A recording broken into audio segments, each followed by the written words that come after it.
Good evening, ladies and gentlemen. You are once again watching Astroteric TV with your one and only host, the Astro Guru. And it wouldn't be Astroteric TV without the gra. Now, here we are, 2024. Happy New Year's to everyone.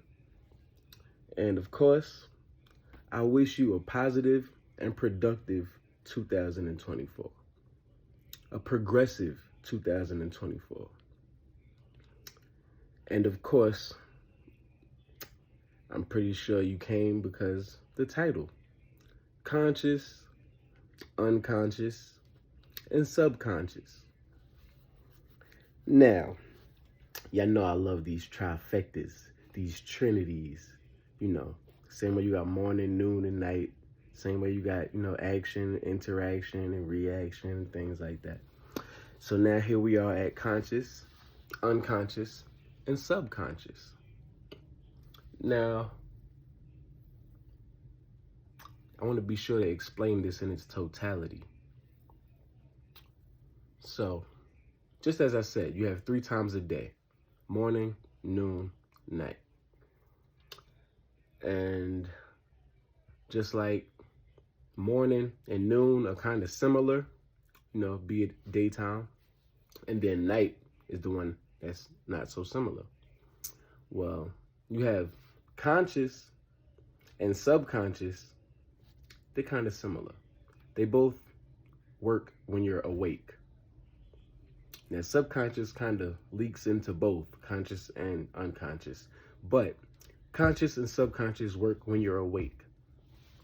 Unconscious, that's sleep, knocked out. Since that's the easiest, we'll start with that one. Unconscious, when you are unconscious, be it you're asleep, be it you're in a coma, be it you got hit in the head real hard or something, or you got knocked out, you're under the influence of some type of sedative. So you are what we call unconscious. Then you have, like, I don't even like speaking on stuff like this, but you have like certain drugs.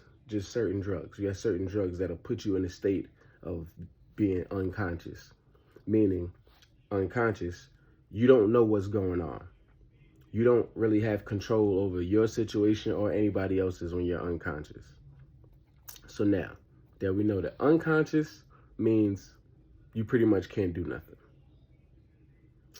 So conscious is your frontal lobe. Our conscious is what we use to make decisions. That's why I said it works when you're awake. So when you wake up in the morning, you consciously make decisions. Those decisions that you make are things like, what are you going to have for breakfast? What are you going to do today? Those are the decisions that come from making a conscious effort. Those are consciously made decisions. So if you ate something, if I know that that's a piece of chicken and I eat a piece of chicken, I consciously ate a piece of chicken. I consciously put chicken into my body. Now, being conscious can get much deeper than just knowing what you're doing, because although you ate chicken, you don't know if that chicken was covered in poison.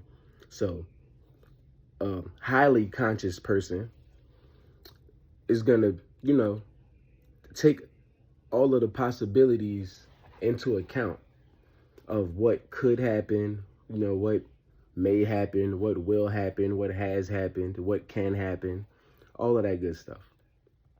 So, conscious is a decision. Consciousness is a decision. You are a ball of consciousness, but however, you are conscious because you get up and, you do things. If you're watching this video, you're conscious right now. If you're unconscious, you can't be watching the video, because remember, unconscious means you can't do anything.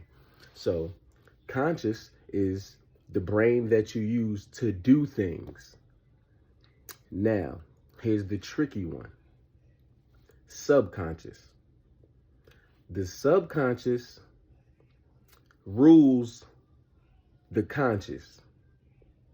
Now, What the subconscious truthfully does is it's like autopilot. After you've used your conscious for so long to pay attention to different things, like what kind of car you're going to drive, or what kind of car do people like, what kind of cars do people like, what kind of houses are popular, well, how do I want my house to look? After you've done conscious things so many times, they slide into the subconscious. So here's a perfect example. If you're a person that smokes, consciously, you know that you're a smoker. You've become a smoker. Now, after so long, you make the conscious decision with your brain to stop smoking. It won't be as easy as it was when you started. Quitting will not be as easy as it was to start, because your subconscious has gotten to the habit. Whatever you've been doing consciously, your subconscious is like, oh, so that's what we do now. That's what we used to. We don't want change.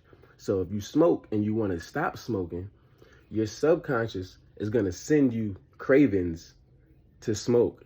It's going to send you, like, every time you're bored, every time you got nothing to do, you're going to be like, man, I want to smoke. Like, who got a cigarette? Even if you told yourself that morning, I'm quitting cigarettes today, you may find yourself going back on your decision, because you have to keep making that decision over and over consciously until your subconscious gets it. And the only way for your subconscious to actually get it is by taking action or inaction. So you have to consciously stop smoking cigarettes. Meaning every time you see a cigarette, you got to like walk away from it, because you know subconsciously you really want that cigarette. Until the subconscious gives up. After a certain amount of time, it'll say, you know what? He's not going to smoke no more cigarettes. We got to find something else to do. Your subconscious, once again, it's autopilot.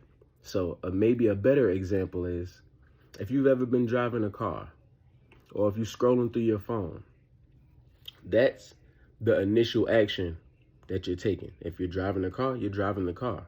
So to have a conversation while you're driving the car, is it that you can't fully pay attention to the conversation, or you can't fully pay attention to where you're going? Because in all actuality, you're consciously having the conversation, but subconsciously, if you already know where you're going, you're just going the course, because subconsciously you already know. You've done this before. So your subconscious is driving the car. It's just like, yeah, I know this street right here, left. Muscle memory. But consciously, you're answering this person's questions because you don't know what they're going to ask. You don't know what they're going to say next. So you're paying more attention to that. You're using your conscious brain. Now, if you didn't know where you were going, you would probably either A, need GPS, or you need to tell this person, hey, look, man, look, I don't know where we're going right now. Just, talk to me when we get out the car, or just wait till we stop right quick because I'm trying to find out where we are. Your subconscious can't do something that you've never consciously done. So you have conscious, unconscious, and subconscious. And those make up the human consciousness. There's 4 levels of consciousness, but those 3 levels are actual tangible things that we can, grab at. You can program your subconscious by doing things consciously, and you can also notice what's going on with you consciously by paying attention to your subconscious. Anytime you catch yourself doing something, like you just walk in the kitchen, you're like, what I come in here for?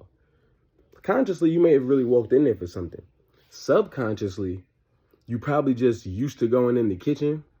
So your body was just like, well, I got nothing to do. Oh, well, in the kitchen. Like anybody who's ever been home by themselves knows you kind of like explore your own home as if it's not yours. You walk around, you look in rooms, and you make sure everything is okay.